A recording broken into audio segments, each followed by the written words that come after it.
आपने भूमि की रजिस्ट्री करा ली है लेकिन दाखिल खारिज नहीं कराया है। क्या रजिस्ट्री कराने के बाद दाखिल खारिज होना जरूरी होता है? और दाखिल खारिज आखिर क्या प्रक्रिया है कि अगर आपका उस भूमि पर दाखिल खारिज हो गया है तो आपको कितने % चांस है कि उस भूमि का मालिकाना हक मिल जाएगा। आज की वीडियो में हम इसी पर ही बात करेंगे और विस्तार से बात करेंगे ताकि आपको भी समझ में आए कि दाखिल खारिज आखिर रजिस्ट्री के बाद क्यों जरूरी होता है। अगर आप लोग पहली बार इस YouTube चैनल पर आए हैं तो कृपया इस चैनल को सब्सक्राइब कर लें और हाँ, साथ में बेल आइकन की घंटी को दबाना ना भूलें। वीडियो को लाइक करना तो बिल्कुल भी ना भूलें। अगर आप इस वीडियो को लाइक करते हैं तो मेरा हौसला अफजाई होता है। तो चलिए विस्तार से वीडियो को देखा होगा कि आपके बाप दादा या फिर आपके कोई आस पड़ोस या पड़ोसी या आपके परिवार का कोई भी व्यक्ति किसी भी की भूमि की रजिस्ट्री करा लेता है और रजिस्ट्री कराने के बाद उस रजिस्ट्री को उठाकर रख देता है और फिर कहता है कि मैंने वो प्लॉट ले लिया या मैंने वो जमीन ले ली है। लेकिन जब बाद में वो उस भूमि का दाखिल खारिज नहीं कराता है तो बाद में क्या होता है कि उस भूमि पर कोई और व्यक्ति कब्जा कर लेता है और जब वो व्यक्ति कब्जा कर लेता है तो आपकी रजिस्ट्री धरी रह जाती है।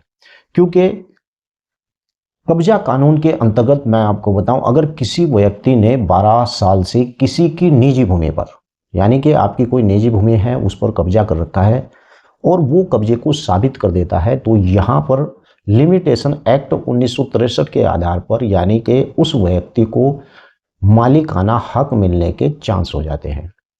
ऐसा ही अगर आपके पास कोई सरकारी भूमि है और उस पर आप इस बात को साबित कर देते हैं कि ये भूमि आप 30 वर्षों से इस पर ही रह रहे हैं और वहाँ से आपको बहुत से प्रूफ एविडेंस मिल जाते हैं, तो इससे ये स्पष्ट हो जाता है कि वास्तव में ये व्यक्ति इस पर मकान बनाकर रह रहा है, भले ही वो सरकारी जमीन क्यों ना हो या फिर इस प्रकार की जमीन क्यों ना हो जैसे नवीन प्रति की भूमि, कभी कभार उस पर खेती कर ली, कभी कभार छोड़ दी। तो इस प्रकार की जो भूमि होती है स्वानिक उपयोग की भूमि को छोड़कर, मान लीजिए कि आपने कब्रिस्तान, शमशान, कल्याण, चरागाह और खाद के गड्ढे और तालाब, अगर ऐसी भूमि पर आप सरकारी पर कब्जा करके रह रहे हैं और सोचे कि इस पर आपको मालिकाना हक मिल जाएगा, तो इम्पॉसिबल। इस प्रकार की भूमि पर आपको मालिकाना हक नहीं मिलेगा। अब दाखिल खारिज क्यों जरूरी है मैं आपको बता दूं। रजिस्ट्री होने के बाद दाखिल खारिज होता है और दाखिल खारिज जो है तहसीलदार करता है, SDM के ऑर्डर पर करता है। फिर उसके बाद लेखपाल जाकर उस भूमि की मौके पर जांच करता है और देखता है कि अगर ये भूमि जो इसकी आपने रजिस्ट्री कराई है, इस भूमि के ऊपर किसी प्रकार का विवाद तो नहीं है, या फिर इस भूमि जिसे आपने ली है, जिसकी आपने रजिस्ट्री कराई है, इस भूमि का यानी कि किसी और व्यक्ति के कब्जे में तो नहीं है।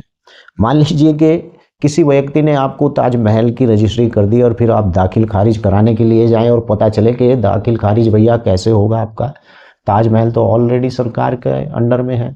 तो इस बात की जांच करता है लेखपाल कि जो भूमि है जिसे आपने रजिस्ट्री कराई है उस भूमि के ऊपर जाकर देखेगा कि कहीं ये भूमि ऑलरेडी किसी व्यक्ति के कब्जे में तो नहीं है। अगर वो भूमि किसी और के कब्जे में है तो उसका दाखिल खारिज नहीं होगा। या फिर इस बात को देखेगा कि कहीं इस भूमि के ऊपर इस प्रकार की भूमि तो नहीं है कि उसके अगल बगल में उस व्यक्ति की मात्र एक बिस्वा जमीन हो और वहां पर उस व्यक्ति ने काटकर ग्राम समाज की जमीन उसे 5 बिस्वा बना रखी हो और फिर वो रजिस्ट्री कर देता है ताकि उसकी एक बिस्वा जमीन के आधार पर वो सरकारी जमीन की भी रजिस्ट्री कर देता है। आपने देखा होगा गांव के अंदर इस प्रकार के मामले बहुत होते हैं कि उस व्यक्ति ने एक बिस्वा जमीन थी उसकी अपनी, लेकिन बाद में उसने ग्राम समाज की जो पास में बगल में भूमि थी उसकी भी रजिस्ट्री किसी और को कर दी है। तो यहाँ पर लेखपाल इसी बात की जांच करता है दाखिल खारिज के दौरान, मोटेशन के दौरान, कि कहीं इस प्रकार की भूमि के अंदर इस प्रकार का विवाद तो नहीं है। मौके पर जाकर लेखपाल इस बात की जांच करता है और लेखपाल को जब ये पूरा मामला ये हो जाता है कि ये पैतृक संपत्ति है तो इसी प्रकार से वो दाखिल खारिज पर साइन कर देता है और दाखिल खारिज रजिस्ट्री के 30 दिनों के अंतराल में हो जाता है। अच्छा, दाखिल खारिज ऐसे ही नहीं होता है। दाखिल खारिज के लिए दोनों पार्टियों को नोटिस किया जाता है।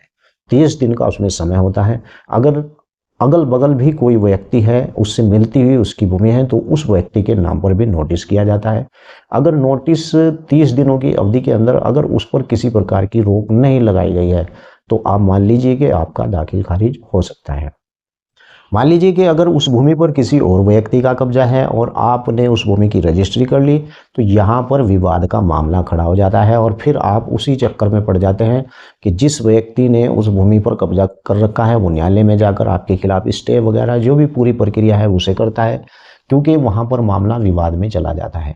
सबसे पहले आपको जिस भूमि की आप रजिस्ट्री कर रहे हैं, तो आपको इस बात को जान लेना जरूरी चाहिए कि इस भूमि के ऊपर किसी प्रकार का विवाद तो नहीं है।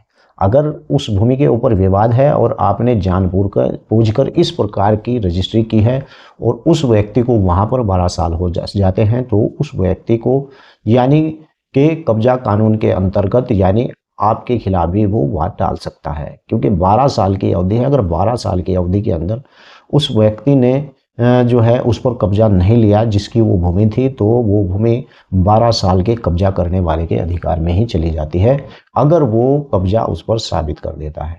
यानी कि यही उसके अंदर नियम है, इससे और कोई इस प्रकार का नियम नहीं है। मैं आपको बता दूं कि अगर आपके पास किसी भूमि की रजिस्ट्री है और आपका दाखिल खारिज नहीं है, तो ये समझ लीजिए कि उस भूमि के ऊपर आपको कभी भी मालिकाना हक नहीं मिल सकता है। अगर वो भूमि विवाद में चल रही है, बंटवारे के लेकर चल रही है या परिवार के किसी भी इस प्रकार की पैतृक संपत्ति है, तो आपको इस बात को जान लेना चाहिए। हाँ, अगर कोई व्यक्ति इस बात को कहता है कि मैं आपको रजिस्ट्री कर रहा हूँ, कब्जा लेना आपका काम और दाखिल खारिज कराना आपका काम, फिर भी वहाँ पर भूमि का खाली होना बहुत ज़रूरी होता है। क्योंकि आप अगर उस भूमि की रजिस्ट्री करा लेते हैं और पता है कि वो लोग 20 सालों से वहाँ पर रह रहे हैं, तो आपको उस रजिस्ट्री से भी हाथ धोना पड़ेगा, क्योंकि आपके जो पैसे लगे होंगे वो भी बेकार हो जाएंगे। इसीलिए अगर आप किसी भी भूमि को खरीद रहे हैं, तो रजिस्ट्री के बाद उसका दाखिल खारिज होना बहुत ही ज़रूरी होता है। आपको समझ में बात आई होगी। अगर आपका भी इसी प्रकार का कोई सवाल है तो वीडियो के नीचे लिख सकते हैं। अगली वीडियो में मैं आपको जवाब दूंगा। जय हिंद, जय भारत, खुदा हाफिज।